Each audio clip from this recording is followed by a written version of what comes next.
So let's go ahead. We're going to talk about which measure is better and why. So here I have a dot plot with a couple of my quiz scores that I got last week. So we're going to go ahead and determine, based on these particular data set, which measure is better. We're going to find the better center, the best center, and the best measure of variability. So let's see what we have. So we have one quiz score 68. I have one quiz score 88, two quiz scores 92, three quiz scores 96, and two quiz scores 100. So just based off looking at this dot plot itself, what can you tell me about the shape of this dot plot? That's right, we have this guy all the way over here at 68, which is considered our outlier. And we know that anytime there's an outlier, we want to use our, that's right, IQR. So we use IQR anytime there's an outlier. We also use median anytime there's an outlier. So for our center of measurement, we're going to find the median. And for our for our variability, we're going to use IQR. Let's get to work. First, let's find our median. So our median is simply the middle number. So first step, we need to write all these numbers out from least to greatest. 68, 88, and there's 1. 92, we have 2. 96, we have 3. And we have 2 100s. And we simply can do a process of elimination by simply crossing them out so we can find out what our middle number is. So our median is going to be 96. That is our median. So now, in order for us to find the IQR, we separate these into quartiles. So we know our quartile 2 is going to be 96 because that is the median. Now we take these numbers over here and we find our quartile 1 and our quartile 2. We find the median of each one of these. So these are 4 numbers on each side. So we know it's not going to be 68 or 92. So these two numbers in the middle, we have to add them together. 92 plus 88. 2 plus 8 is 10. We carry the 1. 10, 9 plus 1 is 10. 10 plus 8 is 18. So 180. And then 2 into 180 is going to be 90. Because 2 times minus 18, and we add that 0. That's 180. So quartile 1. Grab the eraser over here. So quartile 1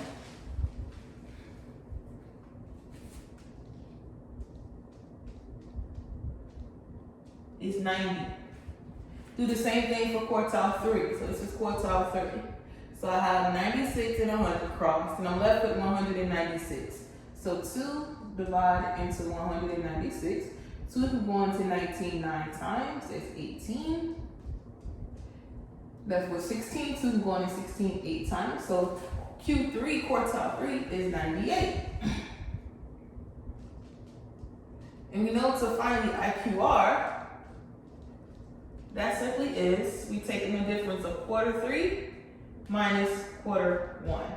So Q3 is 98, and our Q1 is 90. So our IQR is 98 minus 90, which is simply 8. So our center of measure for this particular dot plot is 96. And our variability is going to be 8. So on your quiz tomorrow, make sure in order to determine which one you're going to use, so you're going to use median if there's an outlier. And we know IQR goes with outlier. Now what happens if we don't have an outlier? What do we use? What do we use? That's right, we would use our mean. We use our mean, and we know with mean comes MAD, which is mean absolute deviation. So let's figure out what the mean will be along with the mean absolute deviation for our particular numbers. So mean is simply the average of a number. So I have 88, and I have two 92s. So I'm going to do this in chunks. I'm going to add 3 numbers at a time.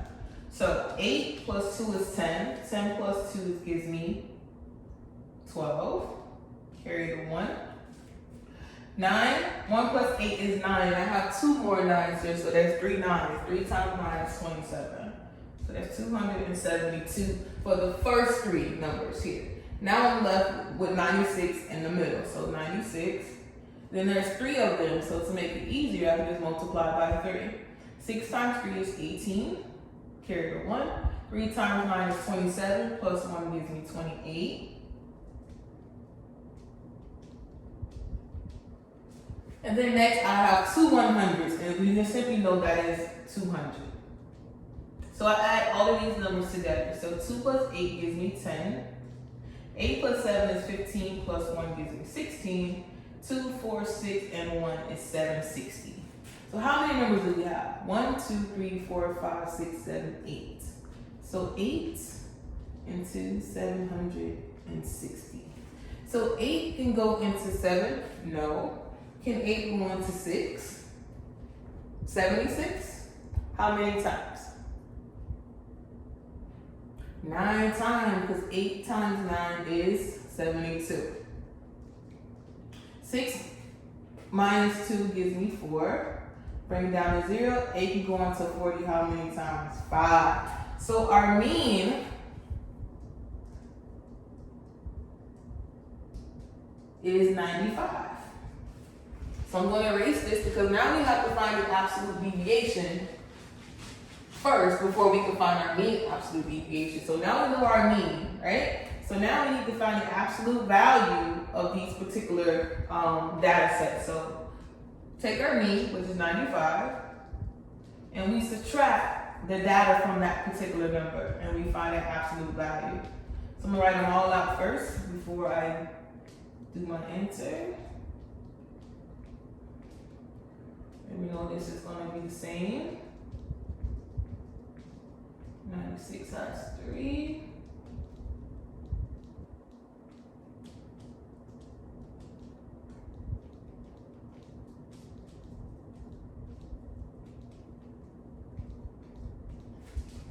And then I have 2 100s.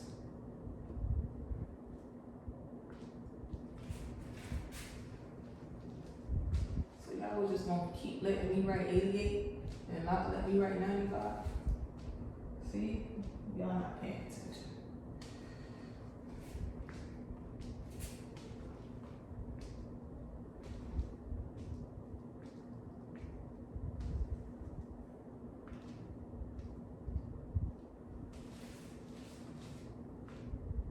See, aren't y'all happy these dry erase boards? I can always go back and change it.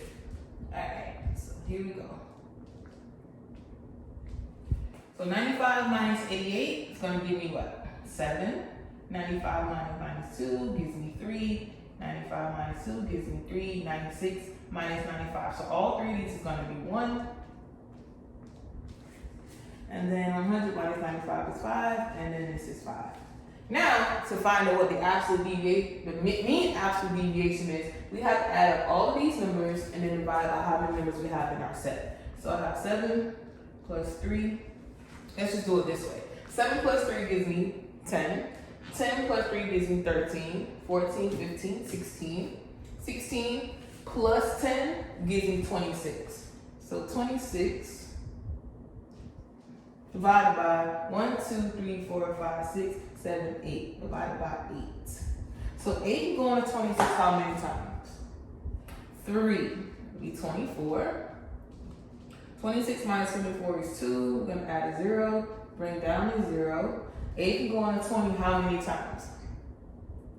2 times. That's 16. 20 minus 16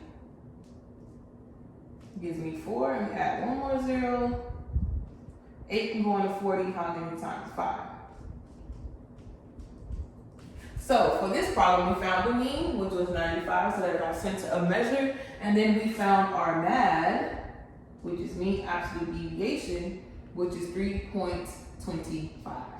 So don't forget, MAD is used when we're finding the mean. The mean is you take the average of all the numbers that's in your data set. The difference between IQR and MAD is with IQR you have an outlier, so that should be a hint. If you don't have the number all the way over here, and you know you're not using IQR to find that answer. Good luck on your quiz tomorrow. Know you can do it.